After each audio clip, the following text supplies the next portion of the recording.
Consider One Another is a podcast focused on each other. Thank you for tuning in to this podcast that is all about stirring up love and good works in one another.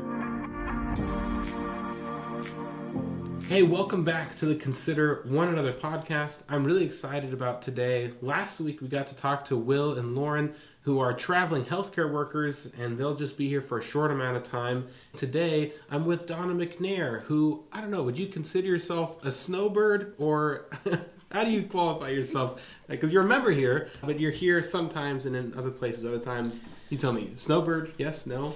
Yeah, we're a snowbird, although everybody tells me that aren't we supposed to go south? But Yeah. because it's supposed to be warmer. But Wisconsin, compared to here, Washington is warmer, Yes. more milder. So it counts. It's an east to west snowbird instead of a north to south. yes, You're probably pretty similar north and south wise, right? It's just directly west for the most part. yes, but it's much colder. Snow and just much more colder. Yes, and especially here in Bremerton, we're coastal. We're right on the water. We're not getting Wisconsin snow. We've got some rain, but that's okay.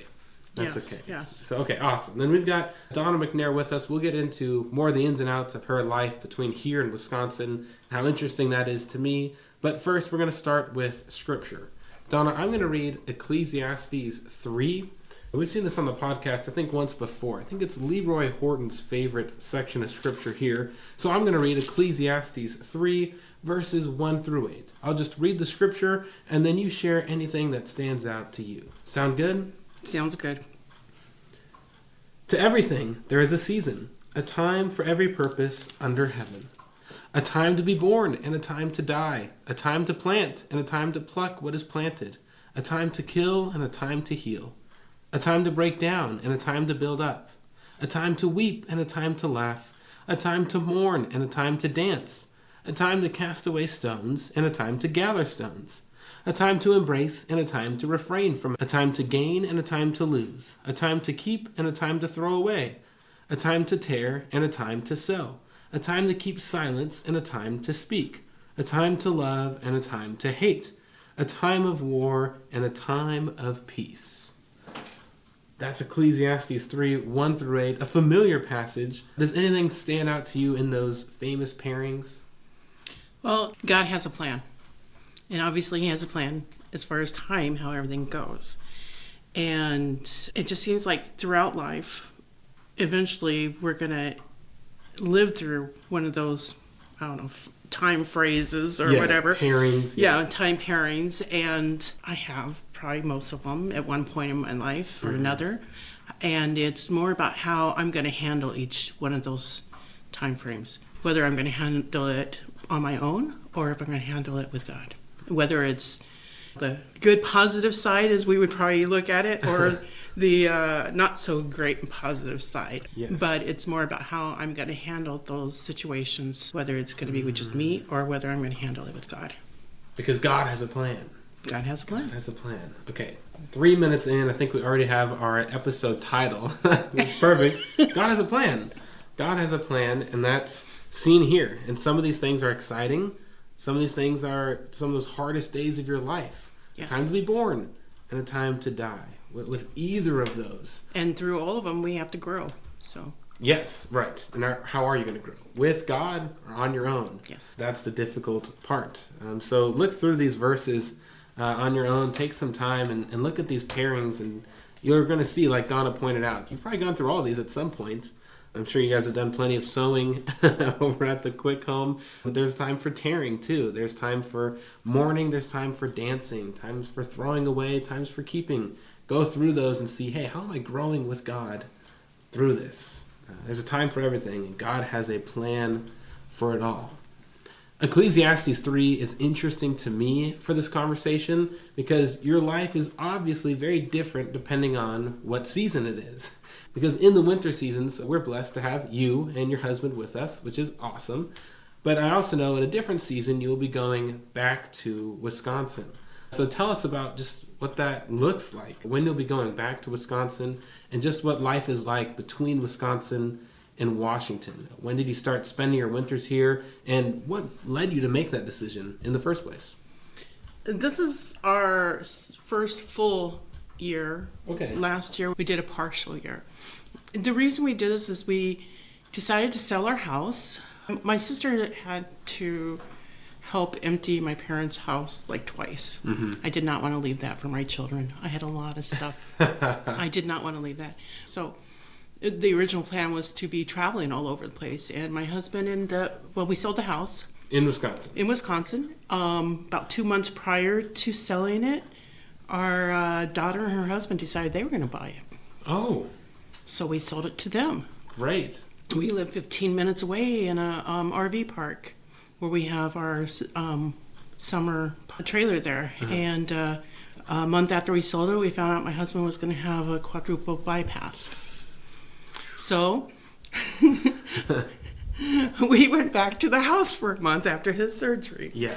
And then we waited around until March, and then we came out here for that first year. But anyways, it was mainly to get rid of stuff we didn't need. I always wanted to travel. I wanted to be able to be with my parents. Hadn't been able to do that yet because of our own family and also taking care of his mother. I'd come back and visit, but I just wanted to be here more. Yeah. And so we have the opportunity to do that now. But back there, we have our children and grandchildren. Yeah. Our grandchildren live, like I said, 15 minutes away. We help with them during the summertime while my daughter and son-in-law work. So that's what we get to do there. I also help with the RV park as far as the kitchen committee. I do all the planning for the fun meals. We do like 5 or 6 meals, and I'm in charge of doing that. So like the whole RV, like so people that are there? We can have anywhere from 25 to 90 people that'll show up for one of these meals that they sign up for. So yeah. That's a lot of cooking. I have a crew. You're just directing traffic. Yes. There. Oh, that's so fun. And then at church we have a small congregation. Okay. About 24 people, including children, which is probably half of that. Oh, wow. And very cool. I've always taught the teens. And right now it's my grandson and another young man who is 2 years younger, and I've always enjoyed that. What's the name of that church? It's the Toma Church of Christ. Yeah, and Junior Walker preaches there. Oh, okay. Okay, so in Wisconsin and in Washington, kind of got these Native American names in lots of places. Watoma Church. I won't try to spell that. But a small group, half of it is kids. Yes. That's a blessing. Yes. This future. Yes, and that's something we've realized. We now all of a sudden we have 4 young junior high school boys who we are training to take over that congregation now. Yeah. So you've got to disciple the young kids too. They're the future. So they are all involved right now in song leading, prayer, doing the Lord's Supper, and starting to give little talks at the end or something. Small talks, short talks. But that's so important for development. I remember being that teenager, recently become a Christian, and people start developing me, giving me a chance to do things I'd be uncomfortable at. They say, you can do it. You train me. And then before you know it, a 5-minute talk is a 15-minute sermonette. And then you're preaching sermons before you know it. And it's so much easier when you're in a smaller congregation because we need, when you only have 1 or 2 men there on a regular basis, then you need those others to walk in and help. So they see the need there then. They know they're needed. Yeah. And that's a good purpose. Feeling. We talk about that on the podcast a lot, how whatever church you're part of, whatever your role is, you're needed. We can emphasize that a lot, but in certain places, you feel it a little bit more. Yep. You feel it a little bit more. You're going to feel that there. Yep. So here, I hang out with my mom. I do a lot of sewing with her. I wasn't going to do quilting. And now they've talked me into it between my mom and my sister, so I'm quilting. And I drive my dad to whatever he needs to be driven to, appointments or whatever, and hang out with my mom. And then we started a ladies' Bible class here. Yes. So that was so cool to me because I met Donna just on a Sunday morning, which is something that happens here every so often. Because people travel and come and go so much, there were people I hadn't met after being here for a couple of months. And then all of a sudden, Donna shows up. I'm like, oh, who's this person? This person is great because she comes up to me saying, I'd just like to start some sort of ladies' Bible study at my mom's house. It would be good for the study to be there. That way it goes to her. She doesn't have to travel for it, but we could encourage other people in that. I said, let's see if we can get that started. The next Tuesday, there it was. It was started. Donna gets things done. So just tell us about that ladies class that you started. You made it happen. What motivated you to start that gathering, and what have you guys been studying? What motivated is we don't drive at night. Right. So the only time I was seeing anybody was Sunday mornings. Mm-hmm. And so I did put on Realm, is there any daytime studies going on, whether it was ladies or couples or whatever. Mm-hmm. And there was nothing. Right. Nobody came, said, oh yeah, we got the. So I said, okay, let's start something. And one of the ladies suggested women in the Bible. So we did that for several weeks. And now we're doing what happens to you after you die. Wow. Yeah. Oh, man, that's heavy. And I had one thought. Yes. And now I'm coming to terms that there may be a different thought there. That'll happen when you and study. You're never too old to notice things or change your thoughts on something. Yeah. No matter how much you've studied or whatever, somebody could say something and all of a sudden a light bulb goes on and I'm like, yeah, I can see that. So that's what we're doing. That's awesome. And that's the point of studying. No matter how long you've been studying the Bible, it's tempting to want to say, I know the answers. I know all the answers. I'm not going to budge. But no, that's not why God gave us each other. He gave us each other so we could study the Bible, see it in new ways.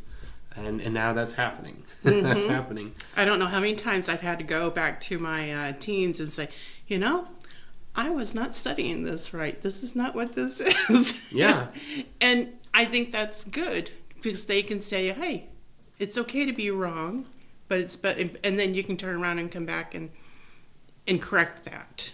Yes. So. As long as we keep going back to Scripture. Yes. Now you're showing your teens it's not about happening to be right about everything. It's about wanting to learn. Mm-hmm. Go to God's Word, and then we can find out. And I can present what I think is true, but to go to a teen and say, I think I got this wrong, right, is going to show them so much encouragement that they don't have to have all the answers to everything to go to heaven. They right. just have to desire God. Right. This is a really cool connection to me that you said back in Wisconsin you're teaching the teens class, which includes your grandson, and that's awesome. That's just the need that's there. You said half the members there are kids. You come out here and you say, are there any classes going on in the daytime for adults who don't get out at night? So then you recognize a need there as well. So two very different demographics yes. for your studies, but the same theme is you're really good at recognizing needs.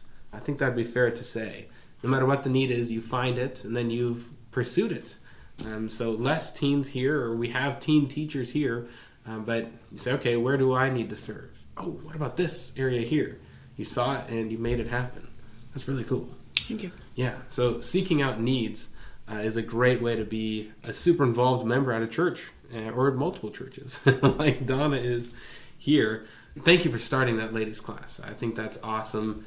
I guess we'll have to start thinking about how that'll look when you depart back to Wisconsin. When will that be? Do you have travel plans in place? Probably the end of April, first week in May. So it just depends on what's going on here and what the weather's like. Yeah, wait for the good time and the weather, but that's soon. Maybe 2 months, a little less. A little less, yeah. Yeah. And then what does that travel plan look like? Do you just kind of beeline it to Wisconsin? Do you see some things? We will this year because last year we made 2 long trips. We took our grandson on a long trip home, and then we had a long trip coming out here. So the next 2 trips are probably just going to be quick, go home. So within 4 or 5 day drives instead of 30 days. Okay, you've done the long trip. Yes. Okay, so get it done real quick. Yeah. Once the weather clears out, now it's not too hard. Just take the big red truck and head east. Oh, that's awesome. Okay, so that's soon. Oh no, I didn't realize that. But, it's okay. Don't be sad. It's okay. It's okay. I'll be back. She'll be back. God willing. So tell us about that. Then you come back. What was it? November-ish? We will probably be back first half of October. Our park closes the first weekend in October, so. Oh, so it closes there in Wisconsin. What? And It's too cold. Yeah. So get out of here. Yeah. go somewhere else. So then this group of like the RV people you're talking about, like making meals for and things like that, the RV park closes, and then what? Do people just snowbird in their respective places? Some of them live in the south during the wintertime. Right. Or some of them have homes there and they're just there on the weekends. Oh, okay. Yeah. So lots of different people. Yeah. It's so interesting. I've always wanted to do the RV life. I haven't done it yet, but you're inspiring me. you learn all those things that bugged you about your spouse. You either have it out with them, or you just kind of finally just let it go and just be like, it's okay, it's fine. Because we're in close quarters now. You can't hide from each other. No, at one time No I upstairs. thought there's no way I'm going to be able to live in a small place with this man. But here we are doing it. You did it. Wow, okay. So Marriage Lessons from the RV sounds like a great book. I would love to read that. About how you can't hide from each other. You're either going to have to decide, does this really matter? If so, I got to go talk to him. Or can I let it go? And if they are heavy breathers, earplugs work really well. Okay, write that down for all you note takers. Earplugs, AirPods, whatever it takes. It's a unique perspective you have. So for the most part, it seems like this phase of life is going well. You're Yes. getting to travel. You're getting to be with grandkids in the summer. Yes. Help out your kids. Wherever you're going, you're helping people. That's my common thread here. You're helping your kids and your grandkids in the summer. You're helping your parents out here in the wintertime. So you're doing what you want to. But zoom out just a little bit and tell me about the season of life before this. What were some of the just places and experiences that shaped you along the way? Very busy. I homeschooled my children. Oh, cool. And when I was homeschooling my youngest, I was homeschooling her, taking care of my mother-in-law, and working overnights. This is in Wisconsin. Yes. Overnights, what were you doing? Have you ever heard of Quick Trip? Yes, QT? Yes. Okay, that was Donna. Okay. That was me. Worked, QT. and when my husband retired 2 years ago, I got to retire from that. So Okay, you tried at the same time. yeah. But until then, you were working nights at QT. For the first 5 years, I worked there for 10 years, but the first 5 years. So there was at least 1 or 2 days a week that I was up for 24 hours at a time, taking care of working, homeschooling, and my mother-in-law. So it was, Busy. it ages you really quick. Okay. But homeschooling was my biggest thing. You in did that life. throughout their whole schooling. The Then. last one, yes. The older two, they were in 4th and 5th grade when we pulled them out. But yeah. Okay. And the thing I loved about it is it was Bible-based. Oh, yeah. And so I learned a whole lot more. I'm not really good at, I can write it down on paper because my retaining thing is really not all that great. That's So okay. details or whatever, but I know where to look. I know how to use my concordance. Let's put it that way. There we go. But I think it helped shaped my kids, especially the last two. So, Yeah. yeah. Okay, that's very shaping to your time that you spent, and then their time, who they are now. So tell us more about your kids. 3 kids? Yes. Yeah. What are their names? Matthew. Matthew. He's no longer, he fell away years ago, but we have Matthew. Mm-hmm. And then Donnell, and she has 4 boys. Wow. One will be 16 real soon here. Wow. The twins will be 14, and then the baby is turning 5 next week. Wow. Okay. And then I have my youngest, who was 12 years difference. Okay. Very fun. Yeah. That's a big age gap. So I was trying to put the timetable together in my head, which is why I asked the question. Yeah. And she knows that she was always planned for from the very beginning. And Yes. and every time she gets on my nerves, she says, "Remember, you prayed for me." You wanted this, Mom. This is your idea. Okay, wow. So you were homeschooling then for a really long time. Yeah, from 97 to, I'm trying to remember how old she is now. I think she's 24, so it was 6 years ago. Wow, okay. Very exciting. The homeschooling decision is a really hard one. I think it's getting even harder for parents who are looking at kids going into the school system, especially as things get even more unsteady here. You don't know what's going on in the Nothing schools. new under the sun. It's Well, been that's going true. on forever. Okay. Maybe I'm just becoming more aware of it. Yes. So your advice, your recommendation, even if you have to work overnights at QT, you would say do it. I think each family has to look at it for themselves. Okay. there's families out there who can't for one reason or another. And some families, it works well for them to be in the school district. Yeah. So I think each family has to look at it and what works for them. But you made it work for your family. It was important to me. Good for you. It was something, it was important for me. So. And you made it work. I mean, that's a hard ask. Those 24-hour days, that must have been crazy. Still teaching your kids, even while it's... Luckily, when they get about third grade, they can do a little more independent. Yeah, So. you're kind of guiding them along the way. Yeah. Oh, well, I'm sure they're really, really grateful for that. And what a blessing that is, how that shaped you, but it's also shaped them. God has a plan. God has a plan in those different seasons. Okay, so you'll get back to Wisconsin, take care of them, take care of was it 4 grandkids total? 4 grandsons, yeah. Okay, all grandsons. Oh, wow, very Yeah, fun. she's a boy mama, and she's a really good boy mama. Yes, and she's the one who bought your house in Wisconsin. Yes. You don't have to tell us which one you prefer. I'm sure it's just very different being in Wisconsin versus Washington, for sure. But you get to do both. Yes. It's special. Yeah. Both grandma and daughter. Yeah. Well, I want to talk about this. We always like to close by just asking about a favorite hymn or a verse in the Bible. Today, Donna has a hymn. Tell us about your favorite hymn that we sing, any connections you have to it. The problem with coming up with your favorite is, whether it's a verse or a song, is every time you hear something new, you're like, oh, I just love that. And it just Maybe that's moves my you. favorite. And there's something about it. And a couple weeks ago, my favorite song changed Oh. to How Deep the Father's Love. And it was one that Randy led. And I don't know, it just almost brought me to tears. Yeah, it should. So I'm excited to take that song back with me and to teach my fellow Christians back there this song. So, You think it would be one that they maybe don't know? oh yeah, I don't think they do know this one. Okay. We don't have it in our things. And in the past, we've tried to get together once a month to sing and have a potluck. So I have the opportunity at that time to teach it to them. So Okay.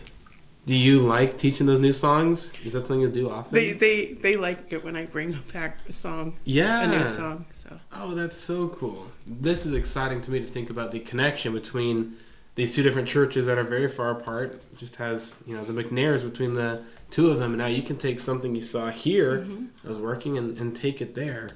I'm trying to find just the lyrics of that song. Well, the first part of it, just how deep the Father's love for us, that he should give his only Son, how great the pain of searing loss, as wounds which mar the chosen one, to make a wretched his treasure, the Father turns his face away, bring many sons to glory. I'm not sure if I'm reading that in the right order or not. And then talks about him being on the cross. A shame I hear my mocking voice. It was my sin that held him there. His dying breath has brought me life. So it just gets you really deep in the core, Yeah, it makes you feel it. And are you saying that was the first time you'd heard that song? I believe it was, Oh, yes. wow. So that'll hit you in a new way. Go, Yes. whoa. Which is a good point because there are some other convicting songs we sing. Like, oh, I know this one. And so you kind of focus on the music instead of the lyrics. When there's a new song, now you're kind of focused on lyrics. Whoa. Yeah. Never heard that before. Yeah. If you don't have an answer for this, that's fine. But you said it changed a couple weeks ago to How Deep the Father's Love. Was there one before that was pretty solid? Well, I do have a favorite that I always Okay. liked, and I don't know why.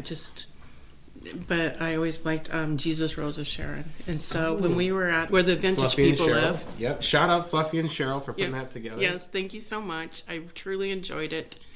I was so glad that Dan knew it Yes. and led it. Mm-hmm. That was another one that when I went to Wisconsin back in '99, we were together with a congregation and we were learning songs at another potluck, and Yeah. I brought that one up, and me and another lady kind of helped carried it along, and Sing a little so extra. so it became it was another one of mine. And now it's just part of the arsenal there. Yeah, 25 years later. Okay, now How Deep the Father's Love will be another one. Right. Different congregation, but yeah. A different congregation. Yeah. They'll get it. They'll learn this one. Oh, yeah. It'll be part of the songs that they know. That's so cool when new songs are introduced, which is why I like this segment on the podcast. Sometimes people bring up a song I've never heard of. So we got to sing that. We got to sing it. Those words matter. I'll say this in closing. Just a second ago, you accidentally said like a Washington instead of a Wisconsin, like you just barely. That made me feel better because I was so worried I was going to do that throughout the whole podcast. That must be easy to do. I do it all the time. Okay. It's like yelling for your children's names. Yeah, which one are you? What Washington, Wisconsin? It doesn't help. They both start with those first, the same letter. That's what I was thinking. So. Yes. Wisconsin or Washington. We're grateful that she's in Washington, and we'll enjoy it as long as it can last. And I look forward to having you back because it'll be so cool the way the Lord keeps intertwining people's paths, giving you time to go teach How Deep the Father's Love in Wisconsin, and then you'll come back to Washington and probably hear a new song then too. But it's a blessing. I'm so glad that you've plugged in the way you have these 4 or 5 months you've been here, and we'll enjoy it while we still have you. But until then, thank you for all the work you do here in Wisconsin. Oh, there it was. Do you see it? Thank you for all the work you do here in Washington and there in Wisconsin. You can't bleep that out. We can't. No, that's staying in. But Donna, thank you so much for being here. We really appreciate you sharing today. Thank you. The Bible tells us to consider one another in order to stir up love and good works in each other. So thank you for stirring up love and good works in me just by listening to this episode.